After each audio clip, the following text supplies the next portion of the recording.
Welcome back, everyone, to Making Waves, the show from the Chicago Maritime Museum all about our city's past and present on the waterways. I'm Madeline Crispell, the museum's curator. With me, as always, is Sari Breslin, the museum's education director. Thanks, Madeline. March is Women's History Month, but every month we have a reason to explore the many contributions of women to our region's maritime history and future. This episode, we're honored to welcome our special guest, Starla Thompson, the esteemed educator, scholar, advocate, artist, and ambassador. We'll be talking with Starla about the role of women like Kitihawa Point du Sable in Chicago's past, but also about women and Chicago's waterways today and into the future. Starla Thompson is an enrolled citizen of the Forest County Potawatomi Nation and a proud member of the Otter Clan. Through her art and curation, she strives to illuminate the richness and depth of Indigenous womanhood within a modern settler colonial state, fostering visibility, understanding, and appreciation. Her consulting and educational work has taken her to many places, including the Du Sable Heritage Association, the Chicago History Museum, WTTW, Lake Forest College, and now, lucky for us and lucky for you, to Making Waves. Starla, thank you so much for joining us today. Miigwech. Buju wabangishikwe knows one, Gadede Nadodam, Senkognamak Nindonjaba, Shagogyanak Nindonjaba, Elsie Johnson Nokomis, Bodwad Mikwe Anishinaabe Kwe and Dow. Greetings and good day to you. What I said was that my spirit name is Wabangijikwe. It translates to the first light that breaks the night woman. I come, as Madeline said, from the Forest County Potawatomi Nation. I am Otter Clan, and I call Chicago home. Yeah. We are so happy that you're here. I'm a little Starla struck. We're very Starla struck here on Making Waves today, and you at home will be soon too. Starla, can you just tell us a little bit about yourself? Absolutely. I am the third generation of matriarch in my family from the Chicago area. As we may or may not know, Chicago is a Potawatomi word, Shagogyanak. And so this is Potawatomi homeland. Not just, there are other nations that call Chicago home and do call Chicago home throughout time. But certainly before removal, it was a place that many Potawatomi called home. So that legacy carries on through my family. And so I am here in honor of a woman they call Kitihawa. And I'm very honored to be here to speak about her. She was a Potawatomi woman, and as we know or may not know, married to Jean-Baptiste du Sable. But my history as a Potawatomi woman parallels her history as it began to unfold. And this really was a project and work of passion and heart to bring her story forward that I was working on independently as a mother, as a scholar, as a knowledge keeper. And so in doing so, as her story unfolded, my story unfolded. So you might see my grandmother, it started with my grandmother, who is a boarding school survivor, the American Indian boarding schools that took place here. The assimilation effort, she was a survivor of that policy and that era, which bled really into the relocation era in the 50s.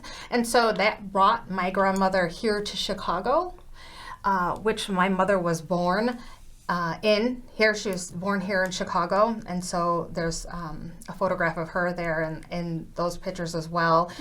Now, we have this first photo we're going to show. Sure. Now, this is you, Starla, is that right? That's me. In Gitchiguming, so we call Lake Michigan Gitchiguming. And I have my jingle dress on, which is a part of the Anishinaabe ceremony. It is sacred to our people, and the Anishinaabe people include not just the Potawatomi, but the Ojibwe and the Ottawa people. Collectively, we are known as the Council of the Three Fires. We identify as a brotherhood, and the Potawatomi just happen to be like the youngest of the three brothers. And so when I wear that dress, I'm honoring that brotherhood. I'm honoring the ceremony that dress came from. It's called a healing dress. Again, it came during a time that our people were in great need of that healing. And so it's sacred. So for me to stand in Lake Michigan with my dress on is a phenomenal opportunity, but also a healing opportunity. Yes, very powerful. And we also have a photo of your grandmother up here that we can show to illustrate part of that story. Yes, so the young girl on the left is my grandmother. And so this is day one of her boarding school. Wow. This is day one of her boarding school experience. And so, as I said, as the story unfolded with Kitihawa, it demanded that I return to my own history. Right. And so I found out this history, our family history, during this time. Wow. And pictures like this and video. And so that's Elsie Johnson, that's my grandmother, and she's a part of this whole story. So very interesting, this idea of parallel narratives of, you're looking at this woman from a few hundred years ago, but you're also looking at yourself and the woman in your life. Yeah. Talk a little bit about that resonance, the historical resonance. Yeah, absolutely. Well, I think as a Native American girl that was raised in this city, I never felt seen. Mm-hmm. But I had the knowledge that this was Potawatomi land. And so that needed to be brought forward, right? And so in that, my own family's history was being brought forward. So my grandmother through the boarding school era, what brought her to Chicago, what made her stay in Chicago, why my mother, because even my mother, she went through what was called the adoption era, where many Native American children were taken and illegally adopted. She was removed and taken to Nevada, completely severed her tie here from her people. So the fact that she made her way back to Chicago not only demonstrates that connection, but the fuel in our family, right? The passion to stay here and to remain here. And so that you might see that picture as well. We have a photo of your mother too, I know. Yeah, so that's right during that era. She's about 4 years old. And this is when she was in the adoption. Oh, such a little kid to be taken away. Yeah. So who is the male figure that is with her? That's my grandfather, Albert Silva. Yeah. Mm-hmm. So, again, that's all part of the history that is unfolded during this. Well, what's really journey. interesting is that is how we found you, Starla, was we talk about Kitihawa at the Chicago Maritime Museum and found out about the floating museum that had the founders, that was part of the Could you tell us a little bit about that? Yes. So the Floating Museum, if you don't know who the Floating Museum is, it's a BIPOC art collective, and they really look to decolonize art, right? Bring it out of institutions and share it with the public. And so it's a really impactful, insightful experience if you can engage with them in any way. But they really are the ones that started this journey. And so I always say this, I didn't pick Kitihawa, she picked me, that's how I feel. And I had taken some pictures in my jingle dress with a Native American photographer. He had submitted it for a project. I had no idea what project that was for or what the results would be. And I was asked by a dear friend of mine who is a part of the Chicago community to come dance on Navy Pier one day. And I will get any chance I can, I will dance, especially on Navy Pier. Navy Pier used to be where we had our Chicago powwow way back in the day. So I wanted to honor that tradition. Everything's about honoring that, right? And so I went and I danced and I was happy to do it. And when I did, one of the founders, who is actually our Chicago Poet Laureate, Avery Young, said, "Oh my goodness, that's the woman from the train." Well, little did I know that the project that was selected was to take images of me and put it on CTA trains. Oh my gosh. And share inside the trains what that was, what it meant, what the jingle dress was, and what that representation was. And so we that's how we met.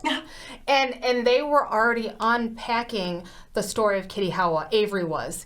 He found out about her, and if you know him at all, you'll know that just did not sit right with him, that no one else knew about her. Right. Yeah. And so they constructed this inflatable. Yeah. And one of the images, sides of it, it's 4 faces. One side is Kitihawa. And so they were sharing that with the masses. And yeah, And I know we have a photo of that upcoming. We have a few others before. We have one at least we can show of, I think, you as Yes. a little girl. Yes. Growing up, and Yes, there you so are. That's me, about 7 years old. And as I said, I grew up in Chicago. It was not always easy with the trauma that my family had been through, to remain here, to keep our connection, to keep our connected to our history and our culture with the survival of all these waves of policy, right? Right. So. And then this next illustration, you want to tell us a little bit about that? So that illustration was put together by the Du Sable Association, and they really have been great advocates in telling Du Sable's story, and that was a story that needed to be told. And so many Chicagoans will know that Lakeshore Drive was changed to Du Sable Drive, and that needed to happen a long time ago, but it didn't happen overnight, just like with my journey. And it took decades of advocating and so forth. And so when that finally happened, that was a good thing. And I'm really proud of the work that they did. And so that is just imagery, their interpretation of what they thought, Du Sable and Kitihawa would look like as the founders of Chicago. Right. And then we do have that photo that you referenced of that amazing installation, the inflatable heads. Yeah. Yeah. And that's pretty it just cool. moved around. It's at Navy Pier here, and this is you dancing, but they moved it all over the place. It was really... They did. And it starts a conversation. That's Yeah. what it's about, right? Sharing this knowledge and this art and this history with all Chicago. So here I have my jingle dress dance on, and I'm honoring Kitihawa and her history, her contributions to what Chicago is today. So that's what that is. What is the reason that everybody doesn't know about her? Yeah, that's a good question. Why is that not a... I mean, anybody one that of I the- mention it to, no one's Why ever is heard of her. Kitihawa Point du Sable And not a it's household hard to name? find any research on her. And I know you have been... Tell us have a little done. bit about that gap in the archives. Why do we have that silence? So it's the very intentional erasure of indigenous people. So when the settlers came here, they encountered an indigenous world where the indigenous woman was the center of that world. And that was a very huge contrast to what their experience was. And they quickly learned that was where the power was held, because our societies were sophisticated ones and they were run off of a kinship network. Okay? And so if you want to dismantle a people, you will aim at that, their source of power, their governance, all of that. And so that is why we don't know the Kitihawa story. Even in calling Du Sable the first non-native settler, I feel is problematic. Right. We're taking indigenous people out of that whole history and story and narrative. And I can tell you from my research that history is so much more fascinating and inclusive. I mean, even the first settlers that we encountered, the French, we had good relationships with, and we made business and diplomacy and trade and marriage, and they married into our societies, not the other way around. Right. So it kind of speaks to the sophistication and I mean, Jean-Baptiste Point du Sable and the rest of the French, they would not have ended up in the Chicago area were it not for the Chicago portage and the lengthy history of Potawatomi and other peoples who were in the area who made it into a center for trade and travel and everything that it was, everything Chicago still is today. Absolutely. And one of the things that was really fascinating that we were talking about prior to this was the keepers and the protectors of these waters. These waters that everybody that lives in Chicago doesn't really understand, or they use the waters, but why isn't everyone protecting the waters as you? Absolutely. So Kitihawa was most definitely a water protector. That's why she was there. That's why her people were there. It was very intentional. And when you learn about the trade networks and the kinship network, and as you said, the waterways, the trails, all of that, everyone came here and navigated this land based off of our knowledge and our connection to the land. And so she was the first, I see her as the first water protector being here and understanding the strength and the power that Lake Michigan, Gitchigaming, provides to citizens, to Chicago citizens. And, I was sharing that when I speak with children, they identify quickly that, yes, that beautiful body of water gives me power, and when I see it, I'm happy, and as adults, I think we lose that connection. But we are all made of water. We can't live without water. Water is life. And so as we talk about this history, the thing that really excites me is that we identify with that because that's our source. Yes. Right? Yeah. Now, something else we were talking about before we got on air that I was really interested in because I had not heard this before. Kitihawa. That's how I've been saying her name. That's probably not how she would have said her name, is it? No, I believe that it's a misnomer. And so I use that example. Just her name alone took me years to just unpack that, right? I knew that it wasn't a part of our language, but that was not the end all because our language was never meant to be written. So it could be a different interpretation. It could be a European interpretation. But I know what she was. As a matriarch, as a diplomat, as a trader, as all of these things, who really was the nucleus of not just that space, but what was happening at that time. Knowing that, I went into research, and with all of our bands of Potawatomi, there are 7 bands of Potawatomis in the United States, and so going to them and understanding their interpretation and having that conversation, that dialogue with them as all of us as knowledge keepers, as culture keepers. And so from that, I had my own thoughts when I started out of what I knew her name was, but it was really good to hear from my relatives. And so I did get confirmation, and what I call her is Kitihawa, which means something great or something, good over there. And so I think that is more appropriate to who she is and what she did for our city. Yeah. Yeah. What does your name mean? My name is Wabangishikwe, and it translates to the first light that breaks the night woman. It's an appropriate name for someone who's shedding so much light on these historical topics, isn't it? Yes, and Thank very you. powerful name. Thank you. You're involved in so many different, education, curation. I mean, there isn't anything here in the city. I mean, we're so happy to be sharing you with our giant audience. Our amazing viewing public at home. Now, Starla, I have a question. These are historical topics we're talking about. This is a woman who died more than a couple hundred years ago. What would you say to somebody today who asks why that's relevant? Why is that history important for us still? Absolutely. Well, it's the truth. And the truth is always important. And so women like Kitihawa, and she's not the only one. I reside in Milwaukee now with my children. There's a woman there who's the founder, and we don't tell her story in Milwaukee. I call these women matriarchs of truth. And to me, yes, the truth is always important.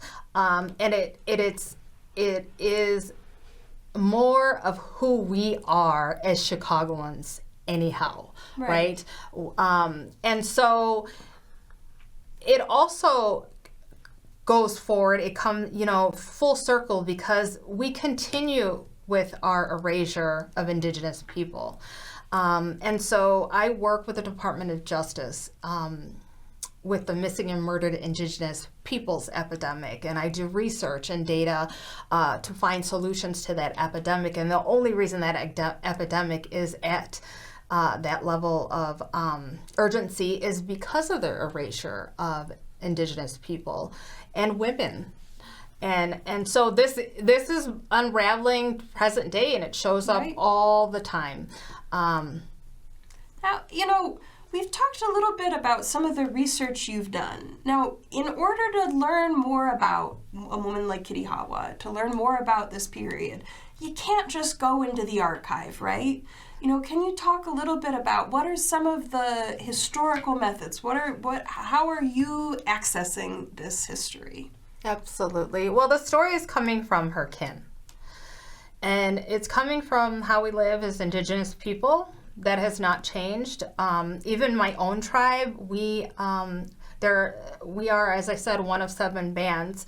But when removal time came, we refused to be removed. And so the way that we handled that was we fled into the woods of Wisconsin. It was a peaceful resistance. And we lost many of our relatives during that time because we refused to give up our traditional way of life and our connection to the Great Lakes. And so that's how vital that is, and that remains for us as a people. It's why I'm here today. It's why I've done everything I do in research and so forth. And you mentioned all these. My work crosses all these disciplines. Again, that was not my own doing, right? And so it was a calling that happens, and our people have a lot of needs. They need to be heard. They need to tell their stories. And so I am just a vessel for that to happen, if I can be at all. Now, we only have a few more minutes here, but I have a question for you, which is, sort of a call to action to everyone who's watching us right now, who maybe there's a woman in their own history, in their own community, in their city, who they feel has not gotten the proper historical due, who they feel that truth isn't out there yet. What would you tell that person to do? Yeah, I'm going to say that that's happening all over. But I'm going to quote Faith Spotted Eagle, because she says that our foremost responsibility is to heal. And so the reason that we're still in a place where we need to heal is because the truth is not out there.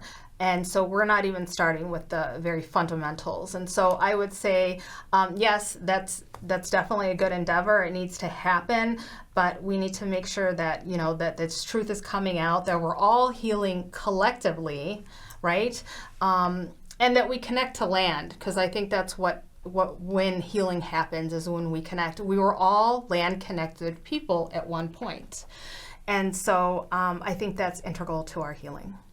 Well, Starla, this has been so extraordinary. Could you tell the people at home a little bit about, if they're interested in hearing more about this work you're doing, where can they find you? Where are the information? Right. So it's still unraveling, and, as you can tell, it's very personal. I consider Kitihawa as a relative, and her story will come forward in the way that it should and through her people. And so, I welcome them to connect with me any way that they can. I'm working in a lot of different areas, so it might be hard at times to pin me down. You'll find Starla accidentally at one of the many, many institutions that she's working with. Which is all of them in the city of Chicago. But Thank you. I'm really grateful to engage. I'm so grateful to the Maritime Museum for allowing this to come forward. It's an important part of our history. It's an important part of our water. And so it's an important part of all of us. Now, we have one last photo that I think we're going to end on this note. Could you tell us a little bit about, in this one last photo, what we're looking at here? So you're looking at my sister, Roberta. She's the adult in the middle, and her 2 daughters, my nieces. And so they're performing a water ceremony, and we do this quite regularly. These are my ceremonial relatives. They practice a ceremony in and out of their daily lives. And so this acknowledgement of the water and prayer for the water is allows us all to move forward, to live, to enjoy Lake Michigan. And so it just all comes back to that. And this is modern day, right? And they're still practicing those traditional ways. So yeah. So if we can say anything to everybody, please take care of our water and the women in your lives. Yes. And we are so grateful. Starla, thank you so much for appearing on Making Waves today. For Miigwech. everyone at home, you can learn more at ChicagoMaritimeMuseum.org. You can come down to the museum Tuesday through Sunday, 10 to 4 every week. We're excited to continue the conversation. Thanks so Miigwech. much. Thank you. Miigwech.